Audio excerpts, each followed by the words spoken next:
Typically, when we think about trading away inheritance, we think about the story of Jacob and Esau, when Esau trades away his inheritance, his birthright, for a bowl of stew. That's perhaps the most familiar passage about trading away one's rights for something less meaningful. Instead, today I want to look at Genesis chapter 49, verses 1 through 12, and we'll be covering this over the next few weeks. Here we find the patriarch Jacob at the end of his life. He's dying, and it's time for him to bless his 12 sons. When he does so, he speaks prophetically, assigning to each son his place and role in their coming inheritance of the land. This inheritance was generations away. When Jacob died, he and his family were still in Egypt. It would take many years of growth in Egypt before Jacob's family was ready to leave and step into their promise. Yet Jacob, speaking prophetically, assigned to his sons their allotments, and he made their inheritance clear. Today we're going to focus on the inheritance of the first of Jacob's sons, born to him by his first wife, Leah. Then Jacob called his sons and said, "Gather yourselves together, that I may tell you what shall happen to you in the days to come. Assemble and listen, O sons of Jacob. Listen to Israel your father." First, we have Reuben. As the firstborn son, Reuben is supposed to inherit 3 rights: the priesthood, birthright, and the kingdom. But that's not what happens. We see further in the passage, "Reuben, you are my firstborn, my might, and the first fruits of my strength, preeminent in dignity and preeminent in power.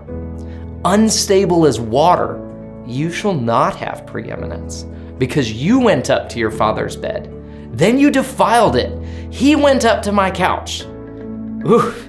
You know, when I read these verses, especially as a firstborn son myself, I can't help but wonder what was going through Reuben's mind as his father is telling him in front of all of his brothers that this inheritance, this thing, which by all rights should have been his, is being stripped away from him. Jacob wasn't idly taking away his inheritance. I think he took away Reuben's inheritance for 2 reasons. First, Reuben's character, or lack thereof. Reuben had consistently demonstrated a sense of instability. He wasn't a leader. Back in Genesis 37, when 9 of the brothers decided to do away with their annoying little brother Joseph by killing him, Reuben steps up. But rather than stopping the situation, rather than being the leader and acting like a firstborn son, Reuben tries to find a way out that pleases everybody. I think Reuben looked around and decided that he wanted to try and appease his brothers rather than try to lead them. In the ancient Near East, oldest sons had headship over their brothers and succeeded to their father's official authority. So if dad wasn't around, Reuben should have been in charge. Reuben had the authority to stop what was going on, which is why he was able to prevent Joseph's death and instead facilitate his sale as a slave. But he doubles down on this failure of leadership, this role that as the firstborn he should have stepped into when the brothers go to lie to their father about what happened to Joseph. Reuben and his brothers are watching their father grieve over the death of Joseph. And Reuben doesn't even say anything, even though his father is clearly in anguish. He had every opportunity to stop the grief, to try and reverse the situation, to do the right thing, but he decided not to. Again, I wonder, and this is speculation, because it's not in the text, maybe Reuben was more worried about expressing solidarity with his brothers than telling the truth of the matter. See, Reuben, through his failure to lead, gave up his inheritance. Now that was bad.